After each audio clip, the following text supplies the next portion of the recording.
ये जो है साइटोप्लाज्म हमें कैसा मिलेगा, इन एटिपिकल सेल्स का या डाउनी टाइप सेल्स टाइप 1 का साइटोप्लाज्म एबंडेंट है, ठीक है, और बेसोफिलिक और फाइनली ग्रेन्युलर है, और इनमें वैक्यूल्स भी हो सकते हैं। Greatest number of atypical lymphocytes जो है ना वो 7th से जो 10th डे होता है इलनेस का, उस दिन पे हमें ज़्यादा मिलते हैं ये एटिपिकल सेल, और ये ब्लड में 2 महीनों तक रह सकते हैं ये एटिपिकल सेल। इसके अलावा हमें लैब में कौन सी हेमाटोलॉजिकल फाइंडिंग्स मिलेंगी, CD4 and CD8 T cell का काउंट। देखिए there is a reversal of CD4 and CD8 T cell ratio, यानी कि कम हो जाएंगे CD4 टी सेल्स जबकि CD8 टी सेल जबकि बढ़ जाएंगे। ठीक हो गया, ये बहुत इंपॉर्टेंट पॉइंट है, रिवर्सल है। प्लेटलेट्स की बात करेंगे तो हमें जनरली थ्रोम्बोसाइटोपिनिया मिलेगा पहले 4 हफ्ते ऑफ द इलनेस में, कम होंगे प्लेटलेट। अब आते हैं हेमाटोलॉजिकल के बाद सीरोलॉजिकल डायग्नोसिस।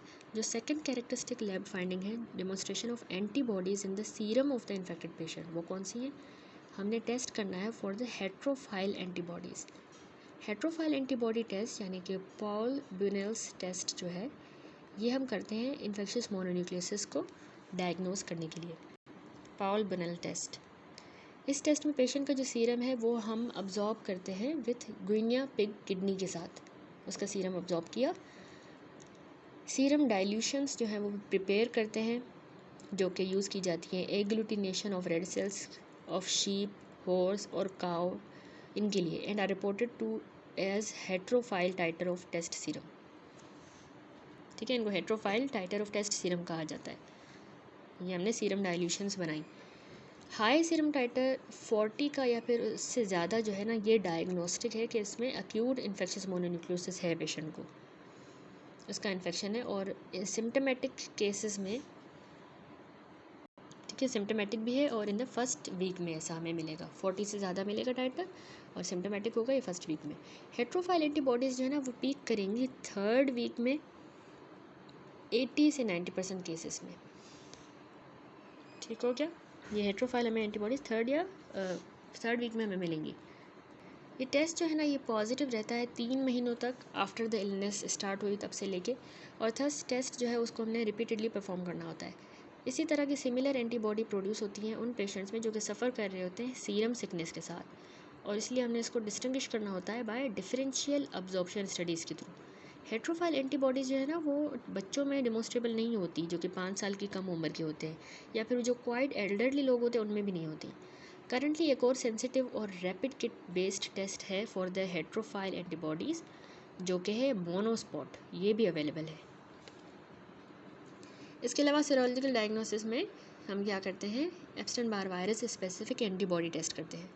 अब स्पेसिफिक जो एंटीबॉडीज़ बनी हैं अगेंस्ट द वायरल के कैप्सिड के अगेंस्ट और उसके न्यूक्लियस, एप्स्टेन बार वायरस के न्यूक्लियस के अगेंस्ट, वो स्पेसिफिक एंटीबॉडीज़ भी हम डेमोन्स्ट्रेट करते हैं उन पेशेंट्स में जो कि नेगेटिव होते हैं फॉर द हेट्रोफाइल एंटीबॉडी टेस्ट, यानी उनका ये वाला हेट्रोफाइल एंटीबॉडी टेस्ट नेगेटिव आया है तो हम इनकी ये स्पेसिफिक वाली टेस्ट करते हैं। तो सबसे पहले specific antibody against Epstein Barr virus capsid antigen, इसमें हमें एलिवेटेड टाइटर मिलता है 90% ऑफ द एक्यूट इन्फेक्शन में, इस तरह के केसेस में। IgM क्लास एंटीबॉडी जो है ना, IgM, ये अपीयर होती है अर्ली और थस ये मोस्ट यूज़फुल है for the diagnosis of the acute infection.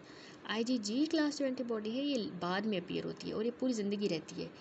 इसका जो है ना डायग्नोस्टिक वैल्यू नहीं है, लेकिन ये बस हमें जो है पास्ट का एक्सपोजर बताती है कि इसको पहले पास्ट में एक्सपोजर हुआ है एप्स्टेन बार वायरस से।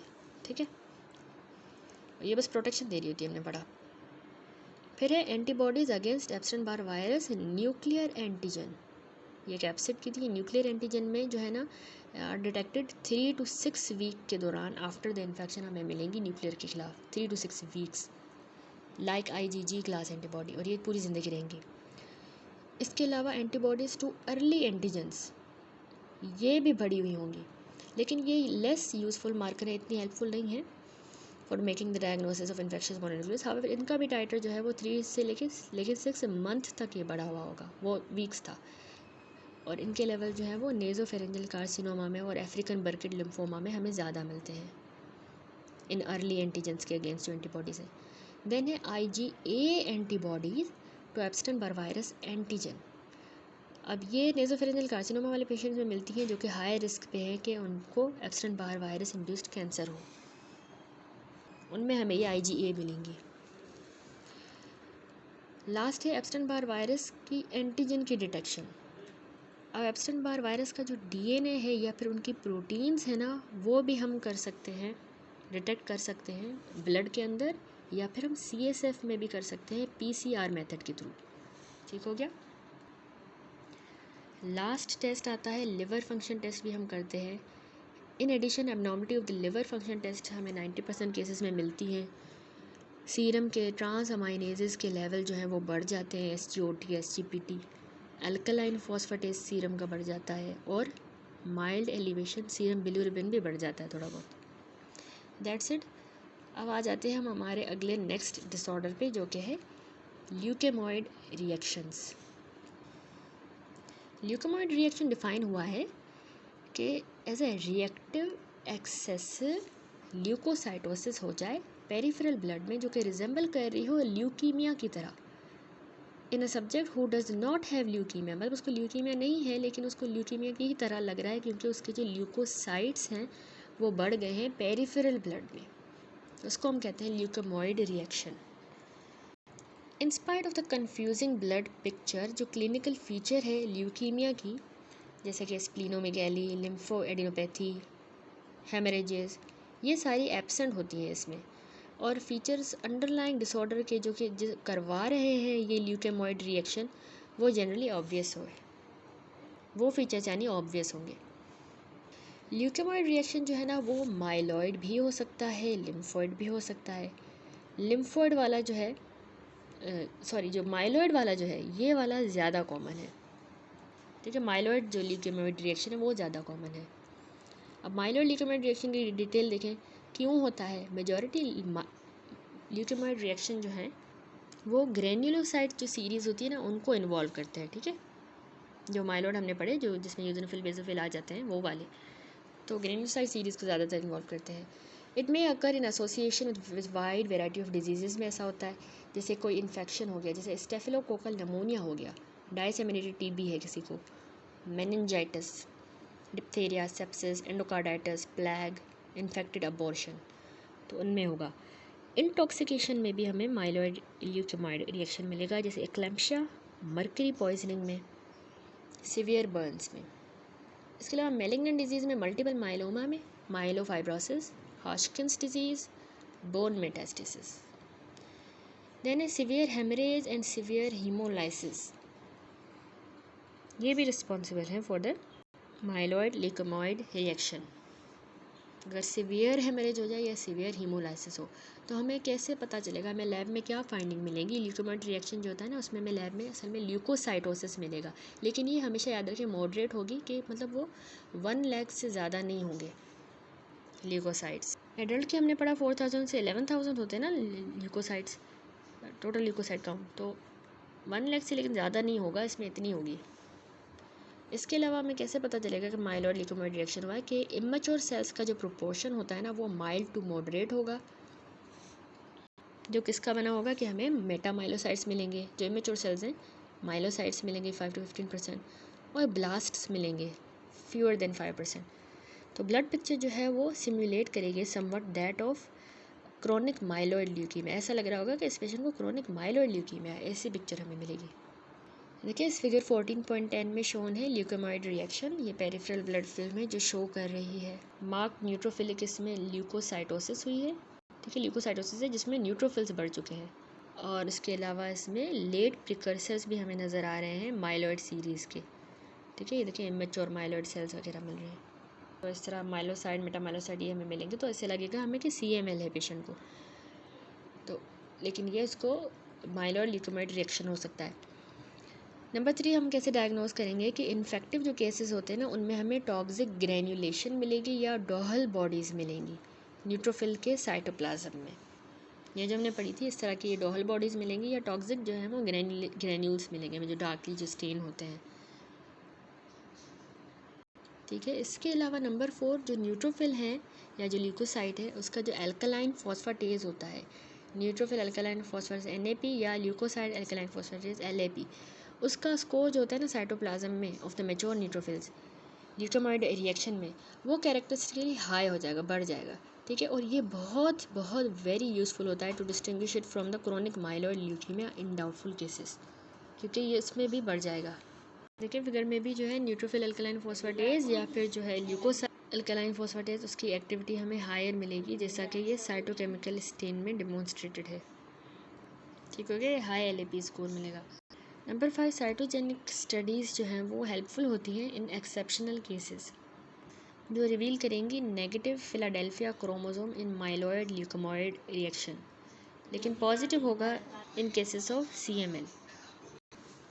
यानी जो फिलाडेल्फिया क्रोमोसोम होता है वो हमें इसमें नेगेटिव मिलेगा, इसलिए हम साइटोजेनिक स्टडीज़ करेंगे, क्योंकि वो हमें CML में पॉजिटिव मिलता है। तो ये भी एक किस्म का डायग्नोस्टिक है या डिफरेंशिएटिंग पॉइंट है माइलॉइड रिएक्शन ल्यूकोमॉइड रिएक्शन का फ्रॉम द CML। इसके अलावा एडिशनल फीचर जैसे अनीमिया हो गई, normal to raised platelet count, myeloid hyperplasia हो जाना मैरो में, और absence of the infiltration by immature cells in organs and tissues, क्योंकि इमेच्योर सेल्स भी हमें ऑर्गन और टिश्यू में ना मिले, तो ये भी एडिशनल फीचर्स भी इसके लैब फाइंडिंग्स हैं। टेबल देखिए, इसमें सम अप हुए हैं फीचर्स जो डिस्टिंग्विश करते हैं माइलॉइड को ल्यूकेमॉइड रिएक्शन को क्रोनिक माइलॉइड ल्यूकीमिया के साथ। ठीक है, तो ये टेबल देखिए, इसमें कंट्रास्टिंग फीचर है ल्यूकेमॉइड रिएक्शन के और क्रोनिक माइलॉइड ल्यूकीमिया के। टोटल ल्यूकोसाइट काउंट हमें ल्यूकेमॉइड रिएक्शन में तो हमने बात की 25,000 से 1 लाख तक होते हैं, लेकिन क्रोनिक माइलॉइड जो ल्यूकीमिया हम आगे डिटेल में भी पढ़ेंगे, उसमें उससे भी ज़्यादा काउंट मिलेगा हमें, 1 लाख से ज़्यादा। ठीक है, इसमें 25,000 टू 1 लाख है, लेकिन उसमें 1 लाख से ज़्यादा। और डिफरेंशियल ल्यूकोसाइट काउंट की बात करें तो इसमें हमें ल्यूकेमॉइड रिएक्शन में ज़्यादातर पॉलीमॉर्फ न्यूट्रोफिल्स जो है ना ज़्यादा डोमिनेंट सेल्स हैं। इमेच्योर सेल्स में मेटामाइलोसाइट, माइलोसाइट, माइलोब्लास्ट, प्रोमाइलोसाइट्स, इनका रेशो भी गिवन है, ये ज़्यादा होते हैं। और बेजोफिल्स वैसे नॉर्मल रहते हैं, जबकि CML में सारे मेचोरेशन स्टेजेस होंगे, ये वाले नहीं, ऑल स्टेजेस होंगे। और इमेच्योर सेल्स के भी सारे स्टेजेस हमें मिलते हैं, माइलोब्लास्ट भी मिलते हैं, और प्रोमाइलोसाइट जो हैं वो लेकिन लेस देन 10% मिलते हैं। ठीक है, ये माइलोब्लास्ट और प्रोमाइलोसाइट लेस देन 10, बाकी सारे इमेच्योर स्टेजेस मिलेंगे। NAP स्कोर की जो हमने बात की, न्यूट्रोफिल अल्कलाइन फॉस्फेटेज, वो ल्यूकेमॉइड रिएक्शन में तो बड़ा हुआ था, लेकिन CML जब हम पढ़ेंगे तो हम देखेंगे उसमें रिड्यूस्ड होता है। फिलाडेल्फिया क्रोमोसोम भी हमने पढ़ा कि CML में होता है, ल्यूकेमॉइड में नहीं होता। ABL BCR फ्यूजन जीन भी इसमें नहीं होगा, लेकिन CML में होगा। मेन कॉज क्या है, मेजर इटियोलॉजी ल्यूकेमॉइड रिएक्शन किसी इन्फेक्शन की वजह से हो सकता है, हमने पढ़ा इंटॉक्सिकेशन, डाइसेमिनेटेड मैलिग्नेंसी या सीवियर हेमरेज, जबकि CML RNA वायरसेस की वजह से, human T lymphotropic virus oncogenesis, genetic factors भी होते हैं CML के, रेडिएशंस हो गए, सर्टेन ड्रग्स और केमिकल्स। ठीक है, अब एडिशनल हेमाटोलॉजिक फाइंडिंग हमने कहा कि ल्यूकेमॉइड रिएक्शन में भी बढ़ा कि अनीमिया मिल सकती है, प्लेटलेट का काउंट नॉर्मल से बढ़ा हुआ, और माइलॉइड हाइपरप्लेजिया बोन मैरो में, जबकि CML में जो है वो प्लेटलेट काउंट नॉर्मल होगा या थोड़ा सा बढ़ा होगा, बोन मैरो में वही माइलॉइड हाइपरप्लेजिया मिलेगा, सेम है। ऑर्गन की इन्फिल्ट्रेशन ल्यूकेमॉइड रिएक्शन में तो नहीं होती, CML में हो सकती है, और मैसिव स्प्लीनोमेगैली CML में होती है, ल्यूकेमॉइड रिएक्शन में नहीं होती। That's it. उसके बाद हम आते हैं डिटेल में लिम्फोइड ल्यूकेमॉइड रिएक्शन पे। माइलॉइड कंप्लीट हुआ, लिम्फोइड के क्या कॉजेज़ हो सकते हैं कि ये वही इन्फेक्शन हो, लेकिन कौन सा, इन्फेक्शियस मोनोन्यूक्लियोसिस में, साइटोमेगलोवायरस इन्फेक्शन में, पर्ट्यूसिस जो वूपिंग कफ है, चिकन पॉक्स, मीजल्स में, इन्फेक्शियस लिम्फोसाइटोसिस, और ट्यूबरक्यूलोसिस में हमें लिम्फोइड ल्यूकेमॉइड रिएक्शन मिलेगा। नंबर 2, मैलिग्नेंट डिजीज़ जो है ना वो भी रेयरली प्रोड्यूस करती है लिम्फोइड ल्यूकेमॉइड रिएक्शन। इसकी लैब फाइंडिंग्स क्या होगी कि ब्लड पिक्चर में हमें ल्यूकोसाइटोसिस मिलेगी, लेकिन वो 1 लाख से ज़्यादा नहीं होंगे, एक्सीड नहीं करेगा। और डिफरेंशियल वाइट सेल का काउंट जो है वो मोस्टली उसमें मैच्योर लिम्फोसाइट्स जो है वो सिमुलेट करेंगे blood picture, found in the cases of chronic lymphoid leukaemia. यानी ब्लड पिक्चर में हमें मैच्योर जो होते हैं ना लिम्फोसाइट्स वो मिलेंगे, तो हमें ऐसा लगेगा कि पेशेंट को क्रोनिक लिम्फोइड ल्यूकीमिया है, जैसे उसमें हमें ऐसा लग रहा था कि क्रोनिक माइलॉइड ल्यूकीमिया है माइलॉइड ल्यूकीमिया रिएक्शन में, लेकिन यहाँ लिम्फोइड ल्यूकीमिया रिएक्शन में ऐसा भी लग सकता है कि क्रोनिक लिम्फोइड ल्यूकीमिया है। क्यों? क्योंकि इसमें मैच्योर लिम्फोसाइट्स के नंबर ज़्यादा होंगे, जो इनकी जो डिफरेंशियल वाइट सेल काउंट हम देखेंगे ना तो उसमें। ठीक है, अब हम आते हैं हमारे नेक्स्ट मोस्ट इम्पॉर्टेंट टॉपिक पे, जो कि हैं हेमाटोलॉजिक न्यूप्लाज्म्स। इसमें हम ल्यूकीमियाज, लिम्फोमास पढ़ेंगे। ठीक है, जनरल देखें, क्लासिफिकेशन देखें और करंट कॉन्सेप्ट। न्यूप्लास्टिक जो प्रोलिफरेशन हो जाती हैं वाइट ब्लड सेल्स की, यानी ल्यूकीमियाज और लिम्फोमास, ये most important group of leucocyte disorders है। ठीक है, हिस्टोरिकली ल्यूकीमियाज जो है ना वो क्लासीफाई की गई हैं on the basis of cell type, कौन सा प्रीडोमिनेट कर रहा है, प्रीडोमिनेटली मतलब कौन सा सेल टाइप इन्वॉल्व है, माइलॉइड है और लिम्फॉइड है। इसके अलावा on the basis of natural history of disease, यानी अक्यूट हुआ है या क्रोनिक हुआ है। तो थस मेन तरह की जो ल्यूकीमियाज है ना वो कौन सी हैं, acute myeloblastic leukaemia, acute lymphoblastic leukaemia यानी AML ALL, chronic myeloid leukaemia, chronic lymphocytic leukaemia CML CLL। तो बिसाइड्स इसके अलावा भी कुछ अनकॉमन वेरिएंट्स भी होते हैं। इन जनरल अक्यूट ल्यूकीमियाज जो होती है ना वो कैरेक्टराइज होती है कि उनमें प्रीडोमिनेंस होती है अनडिफरेंशिएटेड ल्यूकोसाइड प्रीकर्सर्स की, या ल्यूकेमिक ब्लास्ट होते हैं, यानी जो प्रीकर्सर्स हो गए या ब्लास्ट वाला जो स्टेज होता है ना वो उनमें ज़्यादा होता है। And have a rapidly down hill course, यानी इसके साथ डील करना ईजी होता है, जल्दी से हो जाता है। ठीक है, जो क्रोनिक ल्यूकीमियाज होती हैं ऑन द अदर हैंड वो ईजीली रिकग्नाइजेबल होती हैं, उनमें मतलब easily recognisable late precursor series of leucocytes होते हैं। उनमें अर्ली वाले थे, इनमें लेट प्रिकर्सर सीरीज़ होंगे ल्यूकोसाइड के, जो सर्कुलेट कर रहे होंगे large number as the predominant leukaemic cell type. And the patients जो होते हैं ना उनको इनका ज़्यादातर इंडोलेंट बिहेवियर होता है, लेजी लिथार्जिक। ठीक है, इंसिडेंस दोनों अक्यूट का भी और क्रोनिक ल्यूकीमियाज का मैन में ज़्यादा हायर है incidence as compare to women. Acute जो लिम्फोइड ल्यूकीमिया है ये प्राइमरीली बच्चों की डिजीज़ है, disease of children and young adults की। ठीक है, जबकि अक्यूट वाली जो माइलॉइड ल्यूकीमिया है वो किसी भी सारी एजेस की है, लिम्फोइड वाली बच्चों की है और यंग एजल्ट्स की, जबकि माइलॉइड वाली किसी भी एज में। अब क्रोनिक जो लिम्फोसाइटिक ल्यूकीमिया है वो बूढ़ों में होती है, एल्डरली में, जबकि क्रोनिक की माइलॉइड ल्यूकीमिया वो मिडल एज में ज़्यादा कॉमन है। अब ये मोस्ट इंपॉर्टेंट है, ये बातें याद रखिएगा।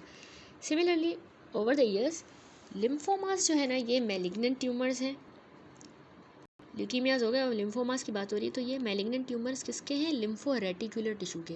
और ये कैटेगराइज दो डिस्टिंक्ट क्लिनिको पैथोलॉजिकल ग्रुप में हुए हैं। एक हॉजकिंस लिम्फोमा है या हॉजकिंस डिजीज़, जिसमें पैथोग्नोमिक प्रेजेंस होती है रीड स्टर्नबर्ग सेल्स की, और दूसरी हेट्रोजीनस ग्रुप है नॉन हॉजकिंस लिम्फोमा। ठीक हो गया। लास्ट 50 ईयर्स में सेवरल क्लासिफिकेशन सिस्टम भी प्रपोज हुए हैं ल्यूकीमियाज के लिए और लिम्फोमा के, इनके लिए। Clinicians favouring an approach based on the clinical finding, while pathologist have been interested in classifying them on the morphologic features. ठीक है, क्लिनिशियन ने इनको क्लिनिकल फाइंडिंग के हिसाब से किया, जबकि पैथोलॉजिस्ट ने इसको मॉर्फोलॉजिक फीचर के हिसाब से किया है। तो मोर रीसेंट क्लासिफिकेशन स्कीम जो है वो बेस्ड है इनके साइटोकेमिस्ट्री के हिसाब से, इम्यूनोफिनोटाइपिंग, साइटोजेनेटिक्स, मॉलिक्यूलर मार्कर्स, जो कि अवेलेबल हैं to the pathologist and haematologist. जो मोस्ट रीसेंट क्लासिफिकेशन स्कीम आई है ना, जो वर्ल्ड हेल्थ ऑर्गेनाइजेशन ने प्रपोज की 2002 में, उसने सारे ट्यूमर्स जो हैं हेमाटोपोइटिक और लिम्फोइड टिश्यूज़ के, उनको साथ कंबाइन कर दिया टुगेदर। तो बेसिस जो है WHO क्लासिफिकेशन की वो है कि cell type of the neoplasm as identified by combined approach of clinical features, morphologic, cytogenetic and molecular characteristics. ठीक है, rather than the location of the neoplasm, ये या तो वो ब्लड में है या टिश्यूज़ में है, इन पे नहीं किया गया, जबकि उसकी सेल टाइप पे किया गया है, उसकी मॉर्फोलॉजी, साइटोजेनिक, इन बेसिस पे। तो लोकेशन पे क्यों नहीं गया, because of the fact that the haematopoietic cells जो होते हैं ना वो सर्कुलेशन में भी होते हैं एज वेल एज टिश्यू में भी होते हैं इन जनरल, और लिम्फोरेटिकुलर टिश्यू जो होते हैं इन पार्टिकुलर, मतलब उनमें भी लिम्फोरेटिकुलर टिश्यू में भी हमें मिलते हैं मेटापोइटिक सेल्स। तो इसलिए उस बेसिस पे हमने नहीं किया, लोकेशन के हिसाब से हमने cell type of the neoplasm पे WHO ने क्लासीफाई किया है।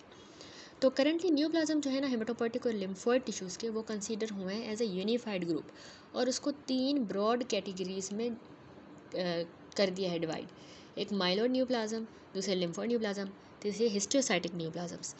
माइलॉइड न्यूप्लाज्म जो है इस ग्रुप में न्यूप्लाज्म आते हैं माइलॉइड सेल लीनिएज के, और इसीलिए इसमें न्यूप्लास्टिक प्रोलिफरेशन रेड सेल्स की भी आती है, प्लेटलेट्स की, ग्रेन्युलोसाइट्स, मोनोसाइट्स। 5 कैटेगरीज हैं माइलॉइड सीरीज ऑफ न्यूप्लाज्म में। एक myeloproliferative disorders, myeloproliferative myelodysplastic diseases, myelodysplastic syndromes, acute myeloid leukemia, acute biphenotypic leukemia। दूसरे हमने कहा लिम्फोइड न्यूप्लाज्म है, तो न्यूप्लाज्म जो लिम्फोइड लीनिएज के हैं उनमें ल्यूकीमियाज और लिम्फोमाज आ जाते हैं, बी टी या नेचुरल किलर सेल ओरिजिन के।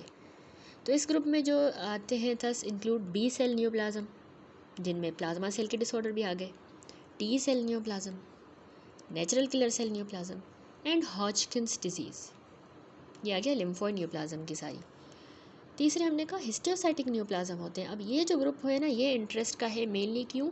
क्योंकि न्यूप्लास्टिक प्रोलिफरेशन हिस्टियोसाइट्स इन लैंगरहैंस सेल हिस्टियोसाइटिस, ठीक है, उसकी इस वजह से उनकी प्रोलिफरेशन।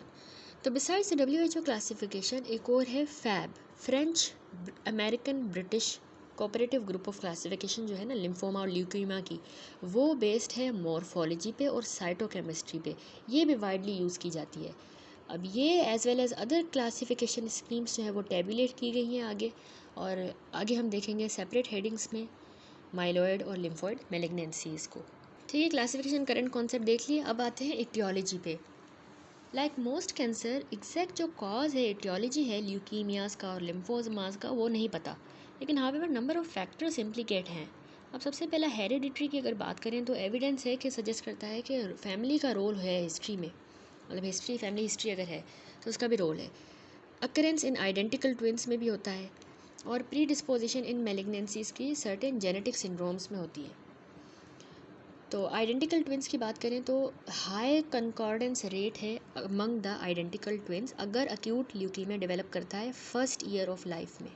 ठीक है, जब 1 साल का हो जाता है तो उसमें अगर करता है तो आइडेंटिकल ट्विंस दोनों को होगा। हॉजकिन डिजीज़ जो है वो 99 टाइम ज़्यादा कॉमन है आइडेंटिकल ट्विंस में, अफेक्टेड केसेस में, compare to the general population implicating genetic origin strongly. तो इससे मतलब हमें पता चलता है कि इसका जेनेटिक ओरिजिन। दूसरा कॉज फैमिली हिस्ट्री, हमने कहा कि फैमिलीज़ जिनमें एक्सेसिव इंसिडेंस है ल्यूकीमिया का वो भी आइडेंटिफाई हुई हैं। तीसरा हम कहते हैं कि जेनेटिक एसोसिएशन भी है। अक्यूट जो ल्यूकीमिया है ना वो ज़्यादा फ्रीक्वेंसी के साथ हो रहा है with variety of congenital disorders, जैसे कि Down's, Bloom's, Klinefelter and Wiskott Aldrich syndrome, Fanconi's anaemia and ataxia टेलेंजेक्टेसिया।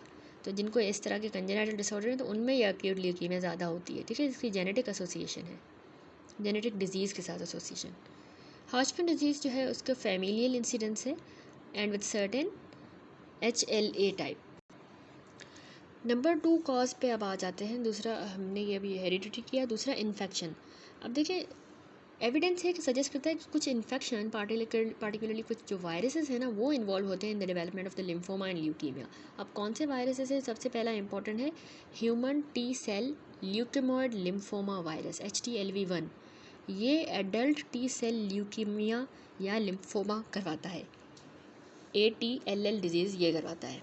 ठीक है, दूसरा वायरस कौन सा है? Human T cell leukaemia lymphoma virus type 2।